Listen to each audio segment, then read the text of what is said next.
A reading from the book of Genesis 31. Jacob heard that Laban's sons were saying, "Jacob has taken everything our father owned, and has gained all his wealth from what belonged to our father." And Jacob noticed that Laban's attitude toward him was not what it had been. Then the Lord said to Jacob, "Go back to the land of your fathers, and to your relatives, and I will be with you." So Jacob sent word to Rachel and Leah to come out to the fields where his flocks were.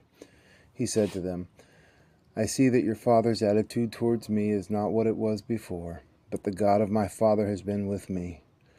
You know that I've worked for your father with all my strength, yet your father has cheated me by changing my wages 10 times.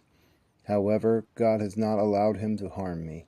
If he said, 'The speckled ones will be your wages,' then all the flocks gave birth to speckled young. And if he said, 'The streaked ones will be your wages,' then all the flocks bore streaked young. So God has taken away your father's livestock and has given them to me. In breeding season, I once had a dream in which I looked up and saw that the male goats mating with the flock were streaked, speckled, or spotted. The angel of God said to me in the dream, 'Jacob.' I answered, 'Here I am.' And he said, 'Look up and see that all the male goats mating with the flock are streaked, speckled, or spotted. For I have seen all that Laban has been doing to you. I am the God of Bethel, where you anointed a pillar and where you made a vow to me. Now leave this land at once and go back to your native land.' Then Rachel and Leah replied, 'Do we still have any share in the inheritance of our father's estate? Does he not regard us as foreigners? Not only has he sold us, but he has used up what was paid for us. Surely all the wealth that God took away from our father belongs to us and our children. So do whatever God has told you.' Then Jacob put his children and his wives ahead of him, along with all of the goods he had accumulated in Paddan Aram, to go to his father Isaac in the land of Canaan. When Laban had gone to shear his sheep, Rachel stole her father's household gods.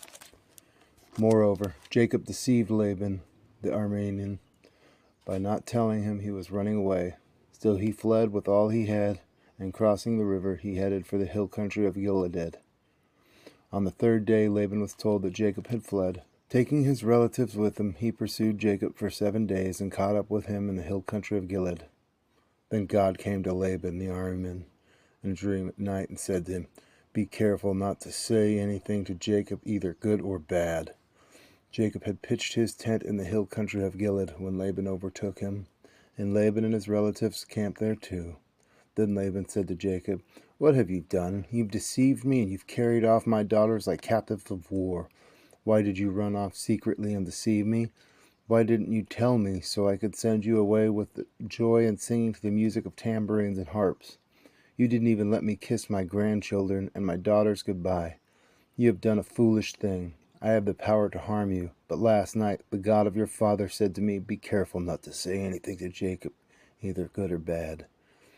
Now you've gone off because you long to return to your father's house. But why did you steal my gods?" Jacob answered Laban, "I was afraid because I thought you would take your daughters away from me by force. But you find anyone who has your gods, he shall not live. In the presence of our relatives, see yourself whether there is anything of yours here with me, and if so, take it." Now Jacob did not know Rachel had stolen the gods. So Laban went into Jacob's tent, and into Leah's tent, and into the tent of the 2 maidservants, but he found nothing. After he came out of Leah's tent, he entered Rachel's tent.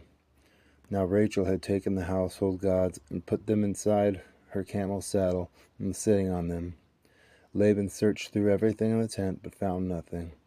Rachel said to her father, "Don't be angry, my lord, that I cannot stand up in your presence. I'm having my period." So he searched, but could not find the household gods. Jacob was angry and took Laban to task. "What is my crime?" he asked Laban. "What sin have I committed that you hunt me down? Now that you have searched through all my goods, what have you found that belongs to your household? Put it here in front of your relatives and mine, and let them judge between the 2 of us.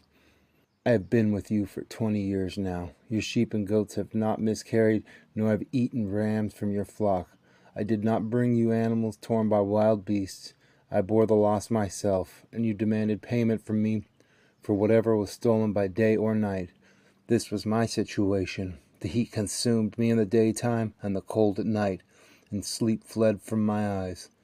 It was like this for 20 years I was in your household. I worked for you 14 years for your 2 daughters and 6 years for your flocks, and you changed my wages 10 times. If the God of my father, the God of Abraham and the fear of Isaac, had not been with me, you would have surely sent me away empty-handed. But God has seen my hardship and the toil of my hands, and last night he rebuked you. Laban answered Jacob, the women are my daughters, the children are my children, and the flocks are my flocks. All you see is mine. Yet what can I do today about these daughters of mine, or about the children they have borne? Come now, let's make the covenant, you and I, and let it serve as a witness between us. So Jacob took a stone and set it up as a pillar. He said to his relatives, gather some stones. So they took stones and piled them in a heap, and they ate there by the heap. Laban called it Yeger Sahuda, and Jacob called it Galeed.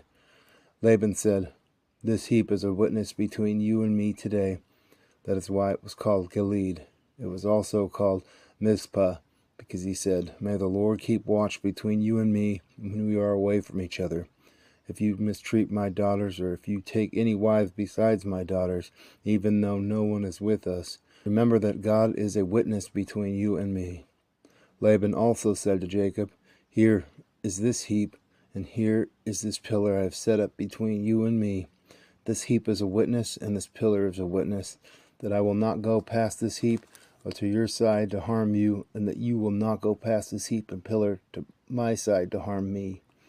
May the God of Abraham and the God of Nahor, the God of their father, judge between us. So Jacob took an oath in the name of the fear of his father Isaac. He offered a sacrifice there in the hill country and invited his relatives to a meal. After they had eaten, they spent the night there.